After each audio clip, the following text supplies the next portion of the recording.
Greetings, everyone. I was just realizing that I haven't really shared enough information about what I do on this app. I've just been on here doing the work that my guides assigned me to starting November 7th with regard to telling stories about the joust.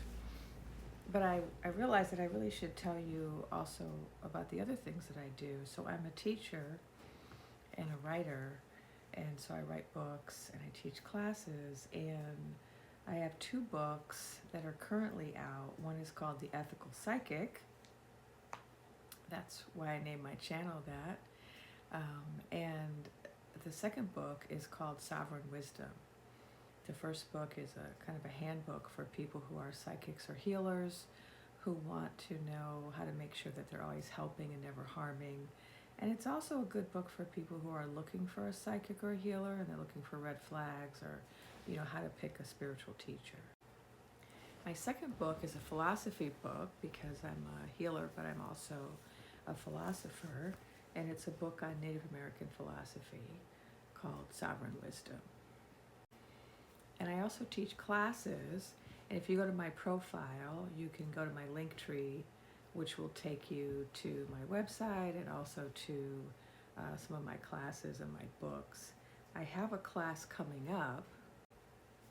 I'm going to be teaching a class on medical intuition and ancestral medicine starting in, I think, February on the Shift Network. And so if you go to my bio, there's a link to a free event, which is a 1-hour event where I discuss the course I'll be teaching. I also have courses for sale on my website on medical intuition, learning how to read the Akashic Records, and then I have a class called All About Auras for people who are doing any kind of energy work. And I haven't really been promoting any of that on this channel, and I should be, because I'm spending so much time on here that I'm kind of neglecting my work, which actually pays the bills. So I thought I should come in here and just tell people a little bit about what I do in case you want to get involved in my classes or buy my books. And I also want to thank the people that have been sending me donations. I've gotten a few donations over the last week. I haven't been asking for donations, and a lot of people are pretending to be me and then asking people for money and then offering to do readings. I'm not doing readings. I'm not asking for money. But I did start putting my Venmo account on my site, on my page sometimes, because so many people were sending me money for scams. Like someone would try to scam them and ask them for money, and then they would kind of wisely go to my site and use my Venmo, and then I'd have to refund it to them. And so most of the people that sent me money, it was a mistake, and I just right away sent it back. But this week I started actually getting donations, and I've also had some Patreon subscribers. So I'm going to head over there fairly soon and create some content for my new subscribers. So if you want to do anything to support me, I'd appreciate it. I don't expect you to do anything. I'm not here for that. I'm not monetized. I'm not here to make money. I'm here because my guides asked me to do this work, and I love doing this work, and I love being in this community with other dreaming women and other dreaming people. And so I don't need to make one dime to make this worth my time, because this is everything right now.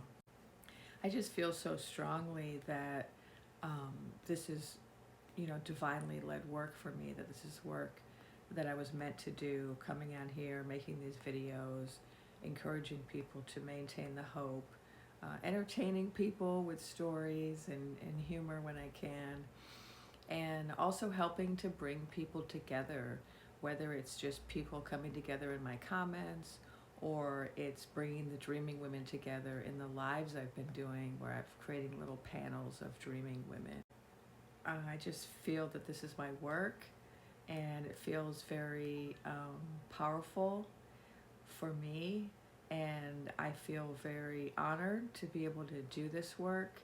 And I read my comments every day, and it just really encourages me to keep doing this work, because people say that it's helping, and that's why I'm here, to help. And I just wanted to share, a dream I had this morning. One of the things I do, when I talk about my dreams, there's a lot of different ways I get information. And the main way I've been getting information for these videos is by going into a deep meditation and a trance state, leaving my body, talking to my guides, bringing the information back, and then finding ways to translate it into stories or videos. But sometimes, when I'm tired, which I've been lately because, there's a lot going on, it's a little bit emotionally draining at times. And so when I'm tired, I'm like, oh, I don't want to do the trance work. It's too tiring. Then I'll just say, oh, give me a dream at night, and that'll be easier for me. And so in the morning, what I do is I keep my phone by the bed sometimes, and I'll turn on the recorder early in the morning, and I'll just start talking. I'm half asleep, and sometimes I'm actually falling asleep, waking up, and I'm still recording. So when I go to listen to it, there's there might be 20 minutes of silence because I'm just snoring away while the audio is recording. But I do that because when you first wake up, you can often remember your dreams in a way that you won't. As soon as you get up and walk across the room or go to the restroom, you forget your dreams. So it's good to have that notebook or that recorder by the bed. And so this morning I recorded a dream.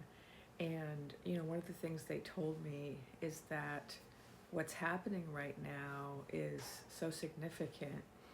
What's happening is all of these women are waking up to their gifts. So what Gia Prism coined the 4 a.m. club, or what I call the dreaming women, is this phenomenon where women all over this country of various ages and backgrounds and in different states and cities are suddenly waking up to their intuitive gifts. And it's just very powerful that this is happening the way it is. And what they were saying to me is that there's going to be, what's happening right now is that magic is being reclaimed, or it's being kind of rebirthed into our world. And they told me that magic has been kind of corrupted over the years, especially because for hundreds of years we've been living in a patriarchy, which has involved the suppression of the feminine and the overemphasis on toxic forms of the masculine, and an imbalance between the various genders. And so we have this rise of the divine feminine, and we also have this rise of the intuitive, we have this rise of magic, and a kind of reformatting of magic. Everybody has access to magic, and it's not meant to be gatekept. It's not meant to be something that only some people have access to, and it's not meant to be something that's controlled by people in structures of hierarchy. Anyone who connects with nature, who connects with plants or animals, can connect with magic.